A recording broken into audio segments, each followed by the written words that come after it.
예, 안녕하십니까. 이번 시간에는 지난 시간 주로 구호 주지상표와 관련해서 설명을 드렸는데요. 그에 이어서 이번 시간에는 제11호 저명상표에 대해서 설명을 드리겠습니다.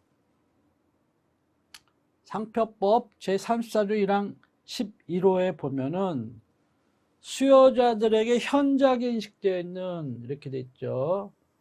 널리 인식되어 있는 표현 안 쓰고 이제는 현장 인식되어 있는, 이렇게 되어 있고, 타인의 상품이나 영업과 혼동을 일으키게 하거나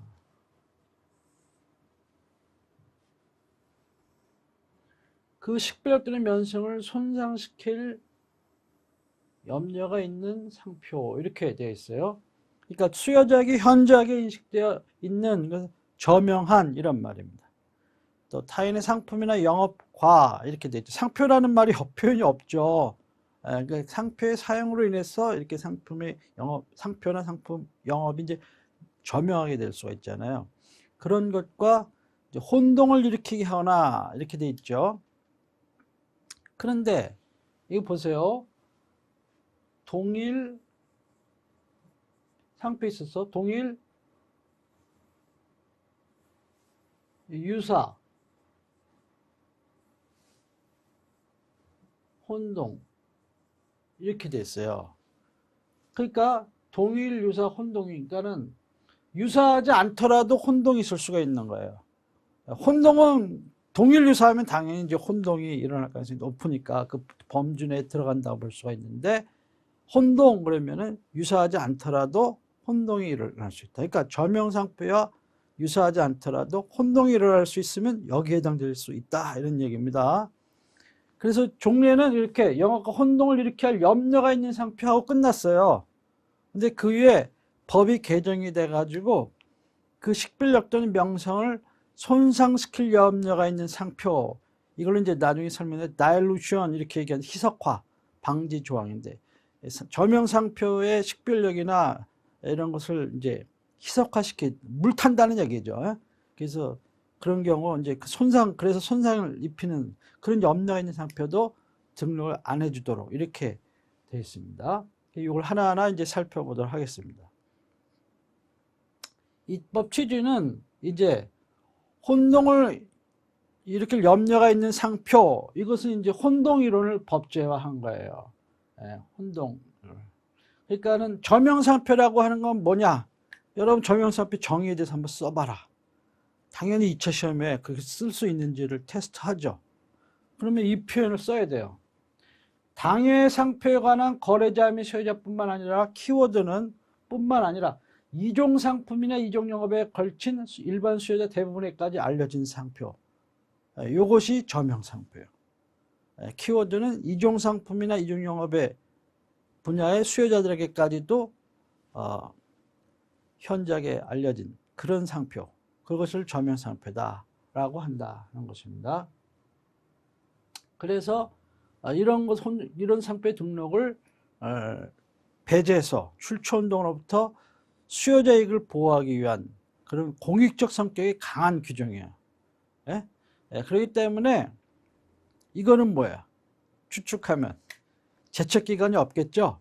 나중에 이제 살펴봅니다만은 주지상표와 저명상표를 비교하는 그런 문제도 종종 나오는데, 이런 경우에 주지상표는 등록 여부 결정 시, 저명상표는 출원 시, 여긴 결정 시, 이쪽은 출원 시, 이렇게 판단 시점이 다릅니다. 돼 있고, 그래서 여기 또 나오는데 왜 이렇게 하느냐 하는 것은, 오늘날 대기업도 이런 거 보세요. 막 문어발식 확장, 막 사회적 비난받기도 하잖아요. 아무튼 지정 상품이 서로 다른 이종의 것이라 하더라도 오늘날 하나의 기업이 경영의 다각화의 일환으로서 여러 이질적인 산업 분야에까지도 이렇게 진출을 해서 영업을 하고 있는 것이 거래사의 현실이에요. 그렇기 때문에 어느 이종 상품, 이종 영업의 분야이기까지 수요자들에게 현저하게 인식된 어느 상표가 어떤 그 혼동을 갖춘 이런 상표가 이 상표는 여기에만 등록됐다. 근데 나는 그럼 다른 어떤 이종 상품에 출원한다. 이랬을 때 만약에 그게 등록이 돼가지고 그 후출원이 사용을 하게 된다면은 수요자들의 입장에서 이제 이 기업이 이런 사업도 하나 보다. 그렇게 혼동을 할 수가 있거든요. 근데 알고 보니까 아니야. 그러면 수요자들은 속는 거 아닙니까? 그렇게 되니까 문제가 발생하죠. 그래서 그런 것을 방지하기 위해서 돈 규정이다 하는 것이에요. 그것이 판례다 하는 것입니다.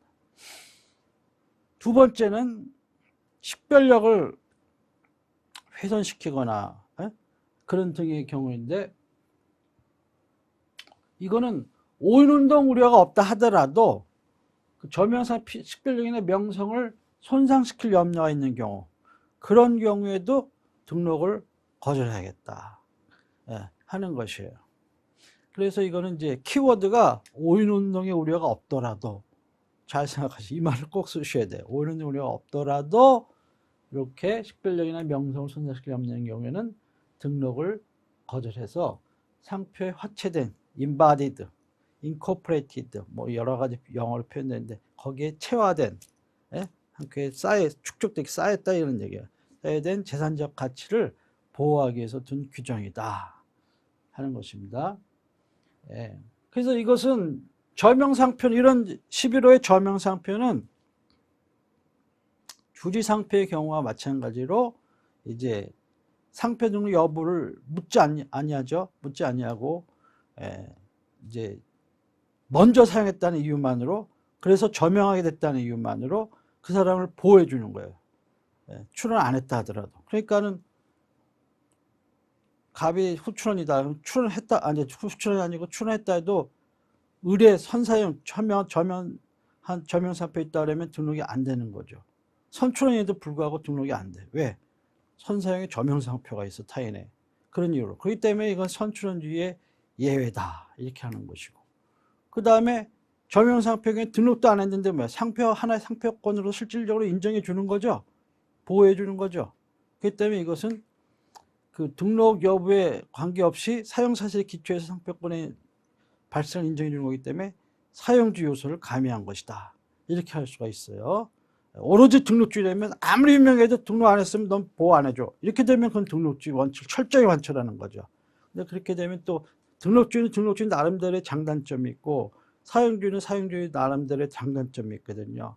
그래서 우리는 그것을 등록주의를 기본 원칙으로 하되 등록주의 단점을 보완하기 위해서 일부 사용주의 요소를 가미를 한 그런 절충적인 입장에서 입법 태도를 보이고 있는데, 그 중에 대표적인 것이 뭐 9호라든가 여기 11호라든가 이런 것들이다 할 수 있습니다. 그럼 이제 적용 요건 하나하나 보도록 하겠습니다. 인용상표가 수요자들에게 현저하게 인식되어 있는 타인의 상표나 영업을 나타내는 것, 이렇게 되어 있습니다. 그래서 수요자들에게 현저하게 인식되어 있는 타인의 상품이나 영업이 뭘 얘기하는 거냐에 대해서 판례는 그게 바로 저명상표, 저명상호 등을 말하는 거다. 왜 상품이나 영업이라고 썼는데 왜 상표나 상호라는 문장이 들어가? 여기 상표나 상호는 없는데, 하지만 결국은 그 상품이나 영업이 수요자들에게 현저하게 인식되는 그 과정 속에서 어떤 것을 매개체로 해가지고 수요자들에게 현저하게 인식되겠어요. 결국은 그 상품이나 영업에 사용된 상표나 상호나 뭐 서비스표나, 지금 서비스표는 다 상표라 그러지만 이런 거에 의해서 현저하게 되지 않겠습니까? 그렇기 때문에 결국은 이거는 그런 것을 보호하기 위한 규정이니까 저명상표나 정명상호 등을 말하는 것이다 하는 것이 판례예요. 그 다음에 여기서 수요자, 이 수요자라고 하는 것은 최종 소비자만이 아니라 중간 수요자, 그러니까 중간재 소비자 이런 사람들, 또 도매상, 소매상 이런 사람들도 다 포함한다 하는 것이에요. 현저하게 인식되어 있는, 이것이 이제 구호에 널리 알려지게 된, 이거하고 좀 다르죠. 표현을 옛날에는 이렇게 구분을 안 뒀는데 지금은 좀 일반인들에게 구분을 주기 위해서, 한쪽은 주지니까 널리 알려진 말 아닙니까? 그러니까 그렇게 문장을 써서 법문에 문구를 써서 그렇게 표현하는 것이고, 이건 저명상표를 보호하는 거니까 현저하게 인식되어 있는 이런 식으로 문구를 해서 구분을 두고 있어요. 그러니까 이것은 뭐냐면 이종 상품이나 이종 영업에 걸친 일반 수요자나 이 대부분에게까지 알려진 그런 것을 의미하는 것입니다. 그 다음에 타인은 이제 출원인 이외에 타인을 이야기하는 것이죠. 당연한 것이죠, 이거는요. 근데 이때 타인은 개인도 될 수 있고 또 개별 기업도 될 수 있어요. 예. 법인, 대표님, 뭐 주식회사 이런 거죠. 그 다음에 기업의 그룹도 될 수 있어요. 그룹. 예. 그래서 그룹 표장하고 절묘한 그룹 표장하고 유사하다. 그런 문제가 될 수 있죠. 그 다음에 이때 타인은 추상적인 출처로서 어나니머스 소스로서 알려져 있으면 족하다 하는 거예요. 구체적인 출처 일표까지는 없다 하는 것입니다. 그 다음에 타인이 그러한 상품이나 서비스 실제로 생산 제공하지 않더라도 사회통념상 생산 제공할 것으로 기대된다면 여기에 해당된다는 거예요. 예? 실제 거기에 해당된다. 근데 만약에 그런 것까지 과연 하겠어? 일반 수요자를 봤을 때 그때는 혼동이 염려가 없는 거죠. 그럴 때는 아니에요. 예를 들면 옛날에 LG가 옛날 상호가 주식회사 금성사였어요. 금성사 전자회사 유명한 골드스타라 그래가지고 그래가지고 했는데 거기 보면 옛날에 실제 있었던 사건이요. 어떤 사람이 금성 예식장업에 이렇게 해가지고 금성 예식장이라고 이렇게 서비스 표지, 온라인 상표인데 출원을 했어요. 그러니까는 이제 금성사의 금성은 그 당시에는 절명상표니까 이거 안 된다 해가지고 이제 등록을 거절을 한 사건에서 일반 수요자들이 야 아무리 대기업인 말이야 오늘날 경영다학회란으로 여러 가지 일제 산업 분야까지 다 진출할 수 있다고 한다 쳐도 금성 예식장에도 금성사가 그러니까 전자회사 금성사가 이제 예식장도 하나보다 이렇게 과연 오인운동을 하겠다고 생각하겠느냐. 그렇게 생각하는 사람은 아마 소수일 거고 대부분은 에이 설마 금성예식장 뭐 저게 금성사가 하는 거겠어. 혼동할 가능성이 없죠. 그런 경우에는 이제 11월 적용할 수가 없는 거예요. 근데 만약 그렇게 할 가능성이 있다? 아니 그렇게 되면 이거는 이제 거절이 되는 거예요. 그 다음에 기업이 이제 분리된 경우가 있어요. 여기 이제 현대 사건, 현대그룹이 정주영 회장이 돌아가신 다음에 그룹이 이제 여러 개로 쪼개졌잖아요. 자동차 그룹, 무슨 또 뭐 현대 건설 그룹 뭐 이렇게 막 쪼개졌잖아요. 자, 이런 경우에 누가 그러면 저명 상표 주냐 이런 문제가 있잖아요. 그때는 저명 상표로 이런 상표를 등록하고 사용하는데 중심적인 역할을 한 그런 계열사들이 있잖아요. 그런 사들이 타인이라는 거예요. 예를 들면 삼성이라는 마크를 봅시다. 삼성 여러분 등록 한번 띄워봐. 여러분 잘 알고 있는 이렇게 타원형에다가 이렇게 삼성 이렇게 해서 그룹 마크 있잖아요. 그 띄워봐. 누구 이름으로 돼 있나? 그런 경우 내가 알기에는 되게 삼성물산하고 삼성전자가 이렇게 지주회사격으로 비슷하게 해가지고 이게 공동명의로 등록이 돼 있다고요. 모든 계열사가 거기에 다 이렇게 하는 회사들도 있지만은 그렇게 지주회사격인 역할을 한 회사 딱 이렇게 해가지고 명의로 등록하는 수가 있거든요. 그럼 그 회사가 그걸 중심적인 역할을 해온 거죠. 그리고 거기에 이제 삼성물산이나 삼성전자는 그런 계열사 아닐까? 그룹의 계열사 아무튼 관련된 회사들 아니에요. 그런 사람들을 타인으로 봐야 된다는 거예요. 그런 법인을. 그런 것이고. 그렇기 때문에 그런 것에 벗어난 어떠한 뭐 있어. 현대사건에도 보면 나 난생 처음 들어봐. 현대 난 처음 들어봐. 현대그룹 웬만한 건 다 알지만 그때 처음 들어봐. 그럼 그 회사의 전명상표라고 할 수가 있느냐? 그건 아니죠. 그 회사는 소유자가 알려진 회사도 아니니까 그 영업이. 그러니까 그 사람을 전명상표 주다. 이렇게 해서는 안 된다 하는 겁니다. 그 다음에 타인의 상품이나 영업과 혼동을 일으켜야 할 염려가 있는 상표예요. 그러니까는 이것은 이제 주체를 잘못 인식하게 하는 것이죠. 그런 것이 말하는 것이고, 또 저명상표와 유사한 상표를 지정상품과 비유사한 상품에 사용하더라도 오인운동을 일으킬 우려가 있으면은 등록이 허용이 안 된다 하는 거예요. 그러니까는 상품이 동일 또는 유사할 것 이렇게 이제 제한은 두지 않지만은 비유사한 상품에 사용하더라도 혼동의 우려가 있다. 그러면은 이제 11호 저명상표 규정을 정해서 등록이 거절된다는 거예요. 그러니까 이것이 주지상표하고는 다르죠. 주지상표는 상표도 동일돈 유사해야 되지만은 상품도 동일돈 유사해야 돼.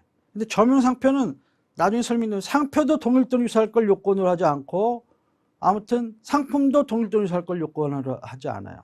그러니까 저명상표를 상표의 일부로 포함하고 있고 근데 전체는 동일 유사하지 않아. 그러니까 포함하고 있으면 돼 무조건.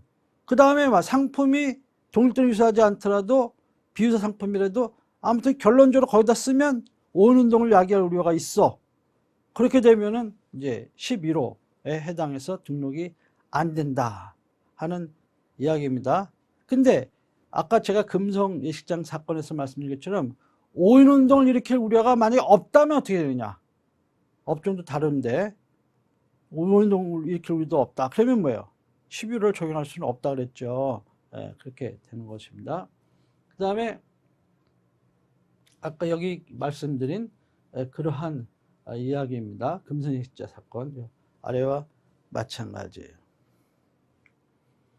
그 다음에 저명상표와 혼동을 일으키게 할 염려가 있을 것을 이야기하는 것입니다.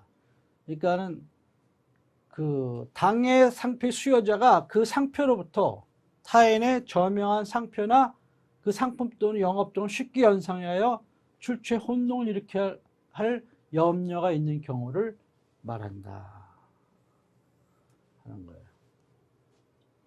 이 표현은 이 문장은 기억해 주시면 혼동이라고 하는 것은 이런 거를 의미한다. 이건 쓸 줄 아셔야 돼. 2차 대비. 자, 이렇게 써보셔. 네? 혼동이라는 것은 11호와 관련해 가지고 당의 상표의 수요자가 그 상표로부터 타인의 저명한 상표나 그 상품 또는 영업 등을 쉽게 연상하여 출처에 혼동을 일으키게 할 염려가 있는 경우를 말한다는 거예요. 혼동을 일으키게 할 염려라는 것은 그렇게 이제 잘 이해하시고 그래서 여기서 11호와 관련된 상품이 혼동이라고 하는 것은 협의의 혼동과 광의의 혼동 이렇게 둘로 나눠요. 협의의 혼동은 상품의 혼동을 얘기하는 거야. 11호의 세계의 혼동이라고 하는 것은 협의 혼동과 광의 혼동을 나누는데 협의 혼동은 상품의 혼동을 의미하는 거예요. 그 다음에 광의 혼동은 기업의 혼동 내지 후원관계 혼동. 후원관계라는 건 뭐야? 스폰서십이에요. 스폰서십. 예? 저기 라이센스인가 보다. 뭐 이런 식으로 이렇게 하는 경우 있죠. 예? 갑이 저명상표주가 있는데 그와 저기 혼동을 일으키는 상표를 써. 근데 수요자들이 봤을 때는 사용하는 것은 갑이 어떠한 계열사라든가 아니면 어떤 후원관계, 즉 뭐 라이센스라든가 뭐 이런 등에 의해서 사용하는 건가 보다. 이렇게 오인하는 경우가 있죠. 혼동. 그럴 경우가 있으면 여기에 해당된다고 보는 거예요. 그래서 예를 들어봅시다. 저명상표가 KT가 있어. KT가 있는데 의뢰 KT가 있어요. 근데 갑이 출원을 하면서 KT건설 주식회사 이렇게 한다고 쳐봐. 그러면은 일반 소비자들은 저기 KT가 이제 건설업도 하나 보다. 이렇게 할 수가 있잖아요. 그렇게 된다면은 그거는 이제 여기 11호에 해당한다. 이렇게 합니다. 신세계 그러면 뭐 신세계. 여러분. 신세계 그러면은 백화점 생각하죠. 근데 신세계 건설 주식회사 하면 신세계 지금 건설을 진짜 한다고. 근데 예를 들면 그런 식으로 사람들이 약간 헷갈릴 수도 있다는 거예요. 그 다음에 상표 자체로서는 저명상표 유사하지 않아. 유사하지 않더라도 이제 그 상표의 구성의 모티브라든가 아이디어 등을 이렇게 비교해 봤을 때 그 상표에서 타인의 저명상표가 용이하게 연상돼. 타인의 상품이나 영업과 일정한 관련성 있는 것으로 인정되는 경우. 그래서 출처에 오인운동을 일으키게 하는 경우에도 여기에 해당된다 하는 게 판례예요. 그러니까 상표가 있는데 여기에 대해서 저명상표를 일부 포함하고 있어. 근데 전체적으로 봤을 때는 저명상표하고 외관칭호 관념을 이렇게 전체적 객관적 이격적으로 관찰했을 때 유사하다고 볼 수는 없어. 그렇지만 저명상표가 포함됐던 이유만으로 이거 사용하게 되면 그거 저 회사하고 워낙 저명하니까 소유자들은 이렇게 뜨이거든요. 근데 상표법상으로는 유사하다고 볼 수 없다. 이러는 이유만으로 덜렁 등록을 해줄 수는 없다는 거예요. 왜냐하면 그렇게 쓴다 하더라도 일 포함해서 쓴다 하더라도 비유사하더라도 오인운동을 야기할 염려가 있을 수 있기 때문에 그러니까 그런 경우에는 오인운동 염려가 있는 경우에는 그러면은 그때는 11호를 적용해서 등록 안 해준다 하는 게 판례예요. 그 다음에 수요자기 현저하게 인식된 이렇게 되는데 국내에서 저명해야 돼요. 외국에서 뭐 유명하면 저명하고 국내에서 아니야. 그러면 11호는 적용 못해. 국내에서. 근데 외국에서 유명한데 국내에서는 뭐 사용된 적이 전혀 없어. 근데 그 브랜드 외국에서 이제 유명하잖아요. 그래가지고 국내에 알려지는 경우가 있잖아요. 뉴스 보도라든가 뭐 하도 요즘에 이제 코로나 이게 해결이 되면 엄청나게 그냥 관광 다니겠죠.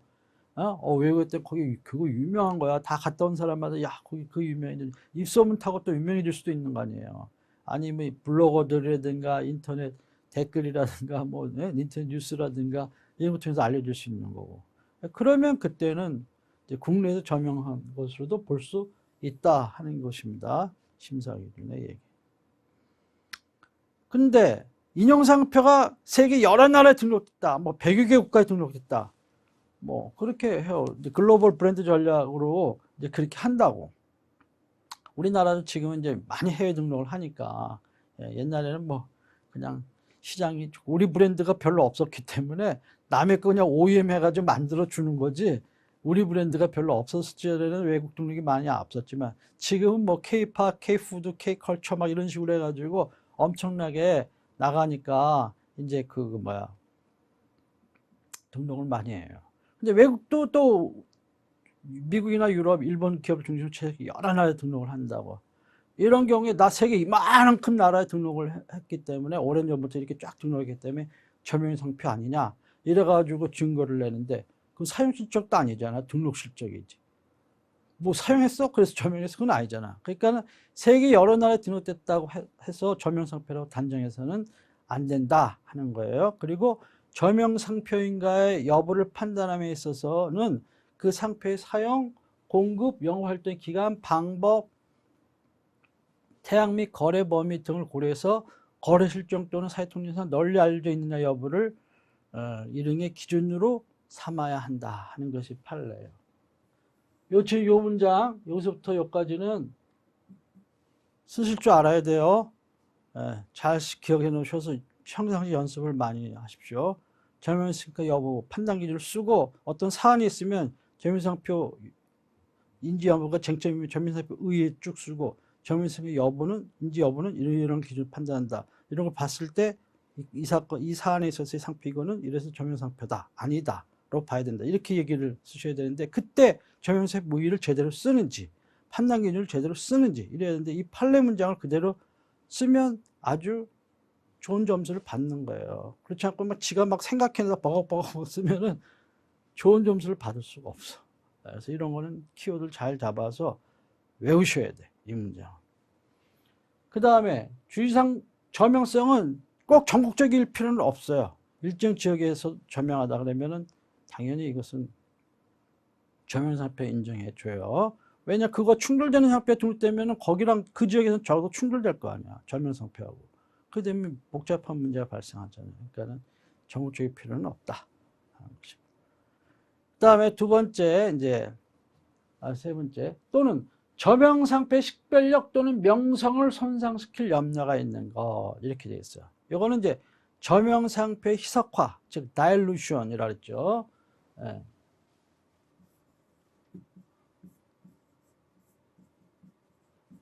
이걸 방지하기 위한 조항이에요. 2014년도에 도입된 거예요. 이거는 이제 우리나라 이전에 뭐 미국이라든가 다른 선진국들에서 이런 개념들이 있어서 상표법에 있었어요. 근데 우리나라는 없어가지고 이제 이것을 뭐 없다가 나중에는 그래 그렇게 쓰는 게 문제가 되니까 외국에서 자꾸 컴플레인도 생기고 이렇게 법에 흠결이 생기니까 문제가 있잖아. 그래서 이걸 부경법, 즉 부정경쟁 방지법에서 다목에다가 이런 거 쓰면 이건 부정경쟁 행위 하나로 본다. 그리고 민사 또 형사 이런 게 대상이 된다. 이렇게 다 규정했어요. 그렇게 해가지고 그런 행위를 못하도록 하는데 그러면 상표 등록을 하게 되면 어떻게 되는 거야? 그럼 벗어나는 거야? 그 행위에 대해서 부경법 더 아니야? 이런 문제도 있잖아요. 그래서 나중에는 상표 등록도 금지시켜야겠다. 이래가지고 이제 이것을 두게 된 규정입니다. 그래서 이제 저명상표에 희석하려는 게 뭐냐? 다일루션이라는 게 이거는 이 저명상표와 동일 또는 유사한 상표 또는 동일 유사하지 않더라도 그 구성의 모티브나 아이디어 등을 비교해서 그 상표에서 타인의 저명상표 또는 그 상표가 사용된 상품 등을 용이하게 연상시킬 수 있는 상표, 아까 다 설명했죠. 이런 것을 비경쟁적 상품 또는 서비스에 사용함으로써 저명상표의 고객 흡인력 또는 판매력을 훼손하는 그런 행위를 말하는 거예요. 그래서 키워드는 뭐냐면은 이렇게 희석하는 이제 그거와 뭐 동일 또는 유사한 상품 이러면 당연히 그런 오인운동이죠. 근데 비경쟁적인 상품이다. 그러면은 뭐야? 오인운동이 발생하지 않을 수도 있잖아요. 에? 때로는 뭐 근데 비경쟁 상품 되게 오인운동 발생 안 하잖아요. 그렇다 하더라도 식별력을 훼손할 수가 있고 명성을 손상시킬 수가 있잖아요. 그런 경우에는 이제 후단을 적용한다는 거예요. 결국 키포인트는 비경쟁적 상품의 경우에 그래서 사용해가지고 이것을 식별력을 훼손하거나 명성을 손상시키는 그런 행위를 할 수 있는 그런 것을 하는 행위, 그것을 이제 희석화 행위라고 그래요. 다일루션. 그걸 막기 위한 겁니다. 아셨죠? 그러니까는 키포인트는 희석화는 저명상표가 사용하는 상품과 비경쟁적인 관계에 있는 상품, 동일도 유사하지 않고 비경쟁적인 관계에 있는 상품에 사용하더라도 이런 결과를 가져왔을 때는 이제 그런 걸 비희석화라고 하는구나. 딱 그렇게 인식을 해 놓으셔야 돼요. 네, 저명상표 희석화 행위에 대해서 부경법에서 아까 설명한 것처럼 이것은 부경쟁의 행위 하나로 받고 그 다음에 이 등록도 금지시켜야겠다 해서 상표법 11호 후단을 새로 신설을 해서 개정을 해가지고 이렇게 또는 이렇게 붙여놨다는 거예요. 그래서 입법화됐다. 인정 사례를 봅시다.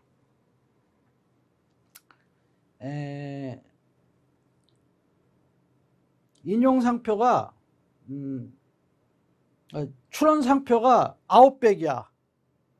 아웃백인데 인용상표는 아웃백 다 아시죠? 패밀리 레스토랑. 그래서 이거는 저명상표로 이제 인정이 된 상표예요. 근데 출원상표 이걸 또는 사용상표가 아웃백인데 러브호텔이야.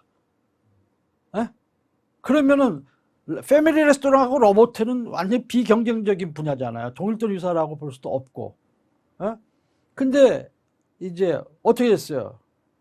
아웃백 입장에서 봤을 때는 이렇게 되면 곤란하잖아. 러브호텔에 자기네 패밀리 레스토랑 브랜드를 딱 쓴다 그러면은 그 이미지가 얼마나 실추가 되겠어요. 그러니까 그런 것은 이제 등록을 허용하지도 않고 또 사용한다면 그 부경법에 의해서 부정행위로 이제 규제가 되는 거예요.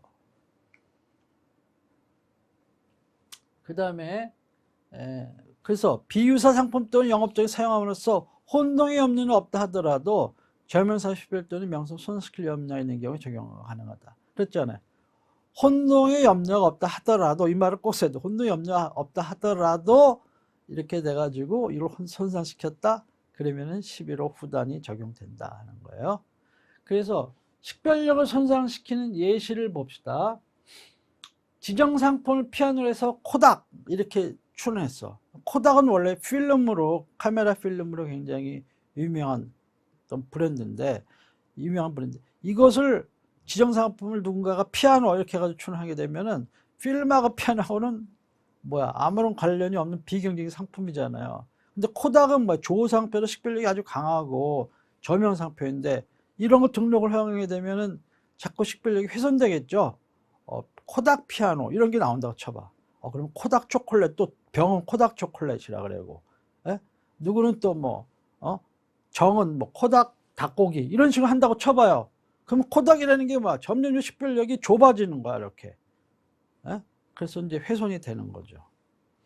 그 다음에 누군가가 포스코 출연하면서 지정 업종은 증권업이야. 예? 그렇게 되면 뭐야? 포스코는 제철로 유명한데 증권업하고는 완전히 다르다고 쳐봐요. 예? 근데 이제 이런 것을 자꾸 쓰게 되면 포스코도 나중에는 식별력을 이제 손상시킬 수가 있다. 심사기로 있는 예시고요. 또 명성을 손상시키는 예시의 경우에는 샤넬이야. 뭐 샤넬은 다 아시는 거고. 근데 누군가가 샤넬하고 지정 상품을 포르노 필름 이게 되겠습니까? 명성을 손상시키는 거잖아요. 명성에 데미지를 주는 거잖아요. 그런 거는 이제 안 된다 하는 것이고, 또 아모레 퍼시픽을 출하하면서 누군가가 건물 청소 이런 것도 사실은 화장품인데 건물 청소 이거 좀 이미지가 안 맞잖아요. 그래서 그런 것은 이제 여기에 해당한다 이렇게 보는 겁니다. 그러니까 식별력 또는 명성을 손상시킬 염려가 있으면 좋게, 그로 인해 가지고 반드시 손상에 의한 희석화의 결과가 발생하여야만 적용할 수 있는 건 아니에요. 그래서 뭐 그래서 희석화 됐어? 한번 보자. 그래야 11월 적용해 주겠어. 그렇게까지 따지지는 말라 이런 얘기예요. 그냥 그럴 가능성이 있다. likelihood. 이렇게 무슨 가능성이 있다 하는 정도로만 인정되면 11월 적용해서 등록을 거절한다 하는 것입니다. 그 다음에 번호 후단은 오인운동 이런 걸 요건으로 하지 않기 때문에 전단, 즉 혼동을 가질 염려 있는 경우와는 달리 저명상표의 사용상품과 경업관계 내지 결연관계 있을 필요도 없다 이런 얘기예요. 그러니까 동일 또는 유사하거나 또는 뭐 어떤 릴레이리쿠스, 예를 들면 뭐 의류인데 어떤 사람은 가방, 그럼 토탈로 오늘 토탈 패션화되는 경향으로 봤을 때는 서로 그래 의류업체가 저 가방 브랜드 가방 상품도 만들 수 있을 거야 라고 생각할 수가 있잖아요. 이런 것을 결연관계라 그래요. 상품법상 상품의 동일 유사로 봤을 때는 이거는 비유사 상품이야. 가방하고 의류는. 가방은 18위에 속하고 의류는 25위에 속하는데 아무튼 유사금 코드도 다르고 다르게 봐요. 그렇지만은 옷 산 사람이 그 가방도 살 수 있는 거 아니에요? 여러 가지. 또 실제로 옷 만드는 회사 가방도 만들고 있고, 그러니까 이 생산 부분이라든가 수요자층 이런 게서 공통된 부분들이 있잖아요. 그러니까 이런 것은 결연 관계가 있을 수 있다 이렇게 보는 거예요. 릴레이 구수다. 그래서 이런 것인데 이 후단의 경우에 시석화할 때 그런 것도 따지지 않아. 따지지 않고 이런 가능성만 있으면은 여기 해당된다는 겁니다.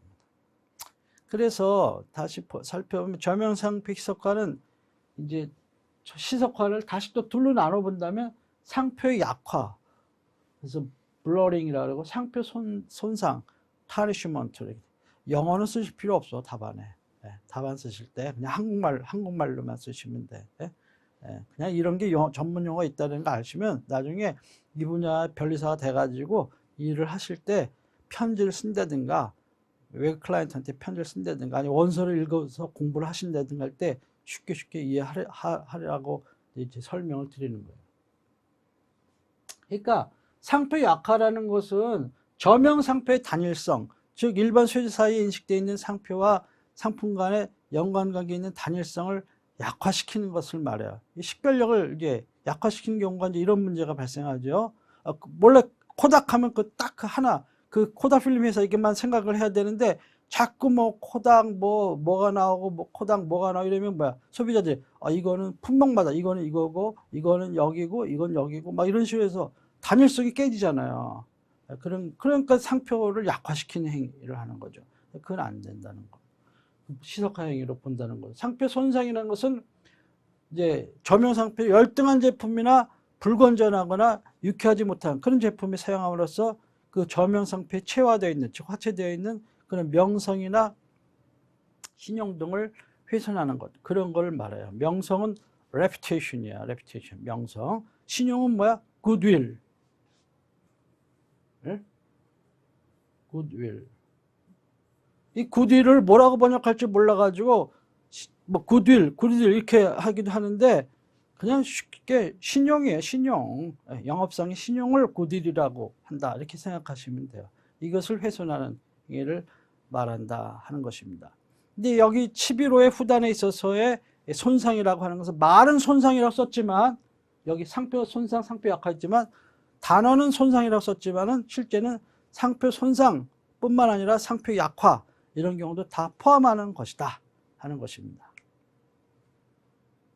그 다음에 유명한 방송 프로그램 명칭이나 영화나 노래 제목 이런 거와 동일도 유사하거나 동일도 유사하지 않더라도 이런 걸 연상시키는 그런 상표를 출원하는 경우 그렇게 해가지고 해당 방송 프린팅과 관계해서 영업상 혼동을 일으키거나 식별력이나 명성산시킬 염려가 있는 경우 이런 경우에도 이제 11호에 해당한다는 거예요. 근데 이런 경우가 아니라면 여기에 이것이 유명하다는 것만 가지고 무조건 11호에서 보호되는 건 아닙니다.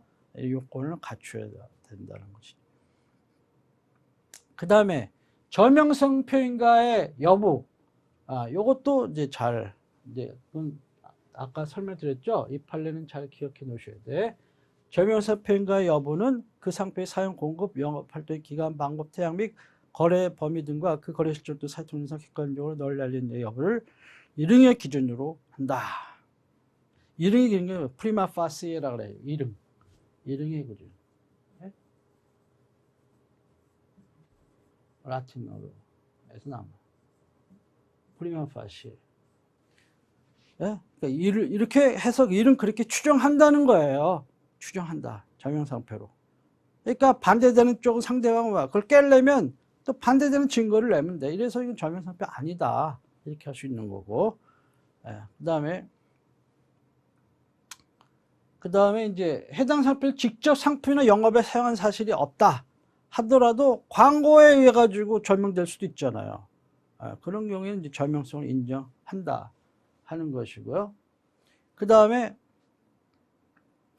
반드시 그 어느 정도 이런 거 사용량이나 거래량 이런 걸 반드시 구체적인 그 수치를 특정하지 않았다 하더라도 널리 인식된 것을 보면은 인정해 준다 하는 거예요. 저명상표.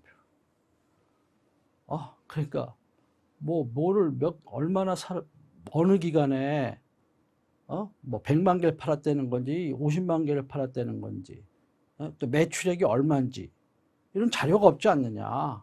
그 저명상표 아니지 않느냐.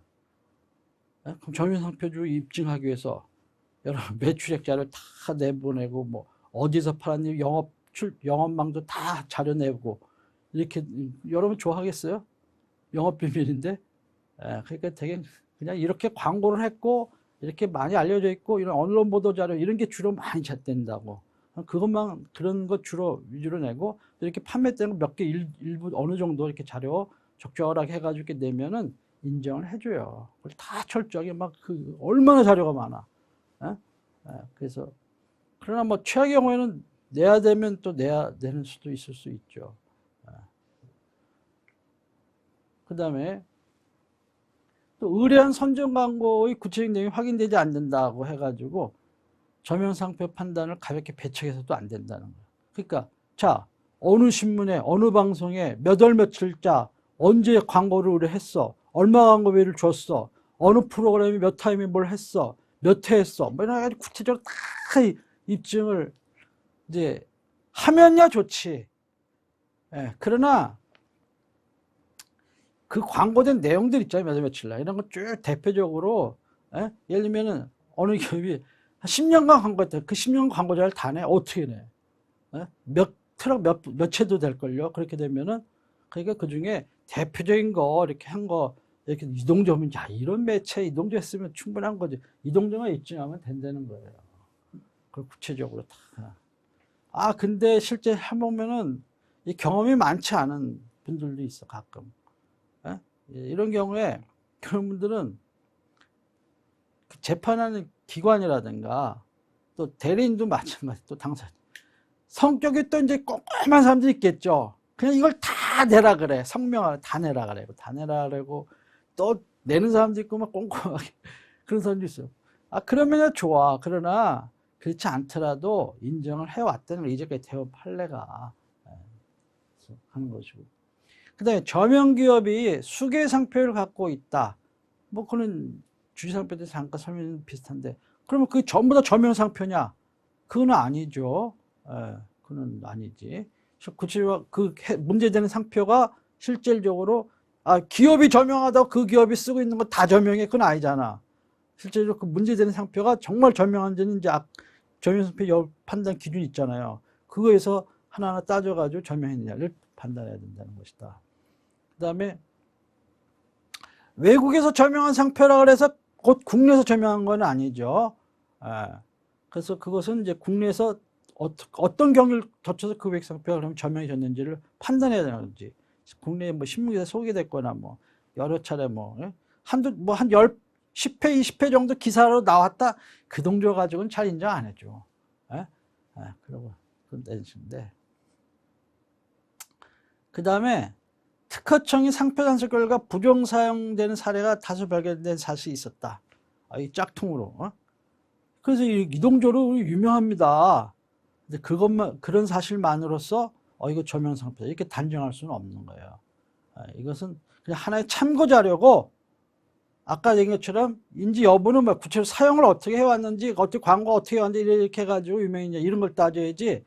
그런 내야 되는 주요 그런 입증 자료는 안 내고, 나 이게 단속된 사실이 있다든가 뭐 외국에서 저명한다든가 뭐 우리 기업이 유명하다든가, 아니 그게 문제되는 상표에 대해서 자꾸 얘기를 해야 되는데 그거에 대해서는 얘기를 안 하고, 그 컴퍼니 히스토리에 대해서 자꾸 얘기를 해. 브랜드 히스토리에 대해서 얘기를 해야 되는데, 그래서는 안 된다 하는 것입니다. 그 다음에 이 상호가 유명하게 되면 이때는 역시 이제 상호 상표 역시 주의 저명성을 이제 취득하기 용이하다. 상호가 유명하면 상호를 또 상표로 쓰면 그것도 주의 저명성을 취득하기가 용이하다고 보아야겠죠. 그렇게 해서 됐습니다.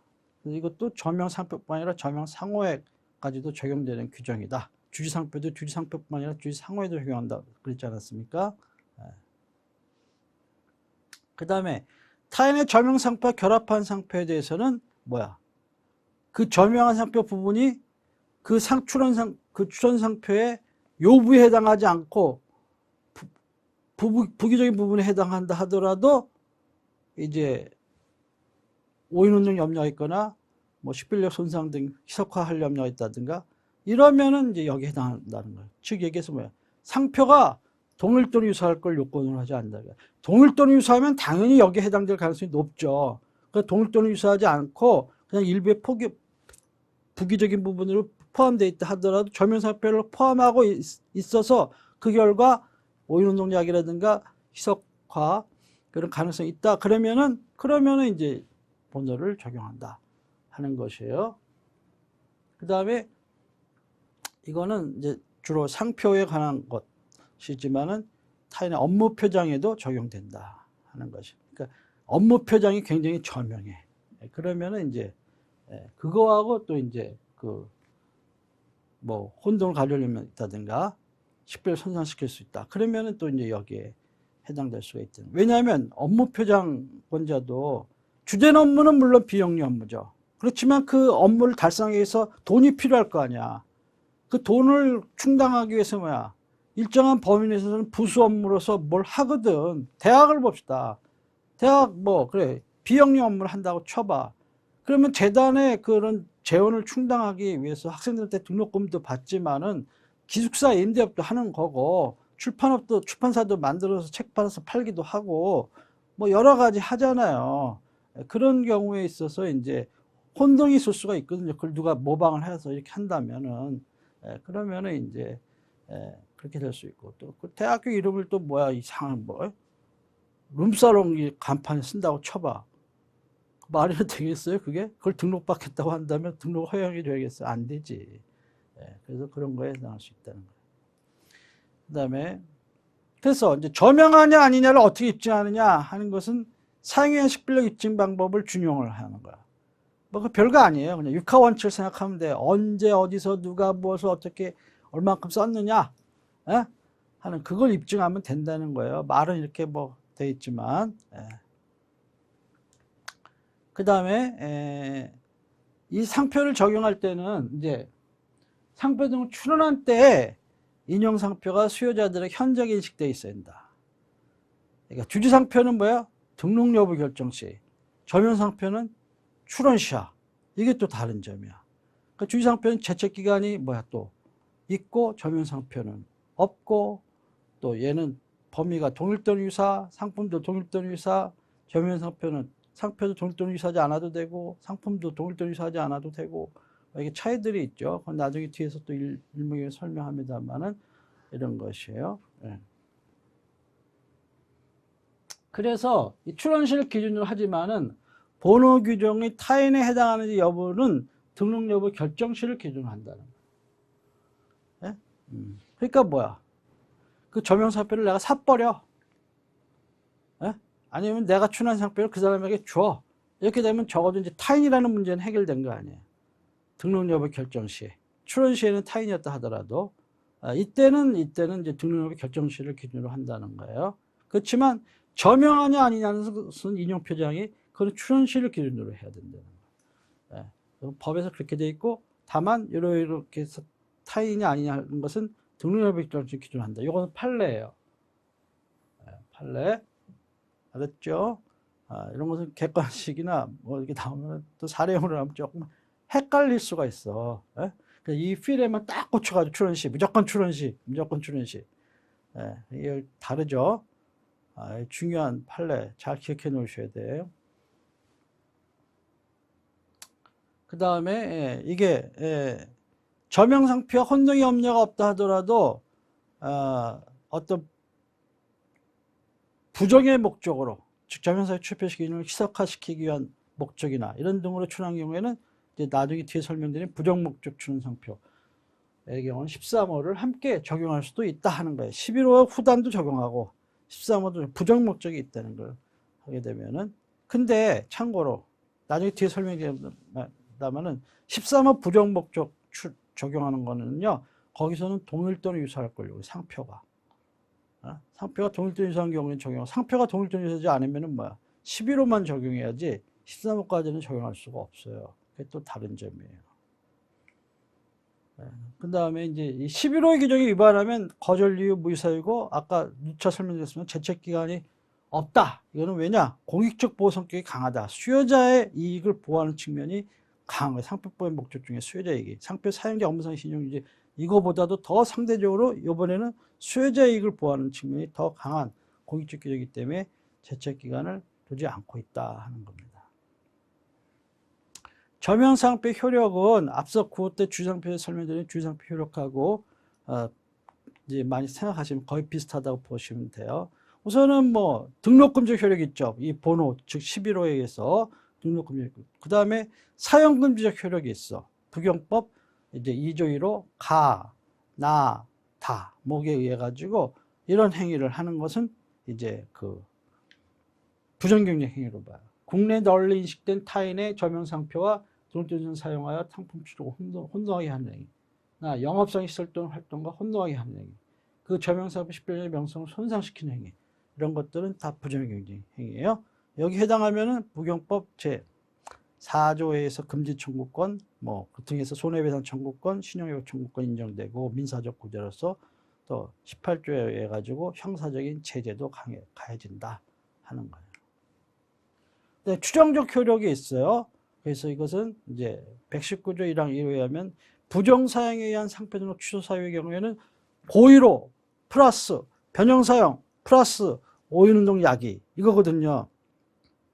그런 경우에 고의로라는 주관적인 요소, 요건 이걸 입증하기가 굉장히 어렵다 그랬잖아요. 그러니까 그걸 입증하는 대신에 뭐야? 내 상표가 또 제3의 인용 비교 대상 상표가 점용상표다라는 걸 입증을 하면 그러면 어떻게 되겠어요? 이것은 고의가 있는 걸로 추정해 준다. 그렇게 봐야 된다는 게 판례예요. 중요한 판례입니다. 부정사용의 상표 취소 때도 이런 거 쟁점 놓지 않고 설명을 하셔야 되고, 이 판례에 대해서 여기도 마찬가지. 그 다음에 선사용권 및 오인운동 방지 표시 요구권 이렇게 돼 있죠. 그건 주식 때도 설명드린 거예요. 타인의 등록 상표와 동일등유 상표를 그 이상 상표가 동일등유 상표에 사용하는 상표로서 다음 같은 요건을 갖춘 것은 해당하는 상표를 그 사용하는 상표에 대하여 계속하여 사용할 권리를 갖는다. 이런 얘기예요. 그 승계인도 포함한다. 첫째, 부정경쟁 목적 없이 타인의 상표 등록 출원 전부터 국내에서 계속하여 사용하고 있었고, 그 다음에 두 번째, 이에 따라 상표를 사용한 결과 타인의 상표 등록 출원 시에 국내 수요자 간에 그 상표와 특정인 상품을 표시하는 것이라고 인식되어 있을 것, 이렇게 요건을 갖춰요. 이렇게 되면은 그 선사용 상표, 점용 상표주죠. 이런 사람들은 선사용에 따른 상표를 계속 사용할 권리를 갖는다 하는 거예요. 그 대신에 빨리 출원 안 했잖아. 빨리 써가지고 유명하게는 만들었을 수 있어도. 예? 그러니까 그런 경우에는 이제 오인운동 방지 표시 요건을 가져요. 출원해가지고 등록상표권자는 그러면은 이거는 당신 상표는 나 거하고는 아무런 상관이 없다라는 것을 방지하는 그런 문구를 넣어서 써다오. 이렇게 할 수가 있어요. 이것이 이제 상표법 제99조 제3. 그러니까 이제 광고 문안 이런 게 지저분해지는 거지. 포장도 그렇고. 이게 뭐야? 왜 이런 소비자들 신뢰가 자꾸 떨어지는 거야? 왜 이런 게 들어가지? 여기랑 뭐 문제 있나? 이렇게 생각할 수도 있잖아요. 예. 예. 그 다음에 이제 권리남용 금지문. 남의 점용상표를 누가 모방해가지고 출원했어. 그리고 점용상표주한테 권리 행사해. 그건 뭐야? 형식적으로 상표권 취득해가지고 상표권 권리 행사에 외형을 갖출지 하더라도 실질적으로는 뭐야? 그거는 그 취득 등록하고 사용하는 이 권리 행사하는 행위 자체가 부정인 행위라. 그래서 이건 권리남용에 해당해서 인정이 안 된다. 해서 보호를 그렇게 제한을 받는 거죠. 권리남용 금지 법리를 적용을 해서 오히려 점용상표주 거꾸로 보호를 받을 수가 있는 거예요. 그 다음에 이거는 아까 말씀드린 것처럼 점용상표에까지 확대 적용한다. 점용상호에까지. 그건 오늘날 상표의 상호와 상호의 상표와 경향을 반영을 해서 그렇고 판례도 마찬가지다. 네, 이제까지 점용상표에 대해서 쭉 설명을 드렸는데 몇 차례 강의 도중에 주지상표 이렇게 비교해서 이제 몇 차례 설명드렸습니다만 한번 정리해서 보면은 주지상표의 입법 취지는 사용 사실 상태를 보호하는 데 더 주된 중점을 두고 있고요. 점용상표는 출처운동 방지라든가 또는 희석화 방지 이런 해서 공익적인 그런 측면에 더 중점을 두고 있고, 그 다음에 두 번째 인식도에 있어서는 당해 상표가 사용된 그런 상표에 관한 거래자 및 수요자층을 중심으로 하고 있는 거죠. 그러니까 동일유사 분야에 그런 거래자나 수요자나 거래자들에게 널리 알려져 있느냐 이걸 기준으로 하는데, 이제 점용상표의 경우에는 이종 상품이 이종 분야의 수요자들에게까지도 현장 인식되는지 이런 것을 기준으로 하고 있죠.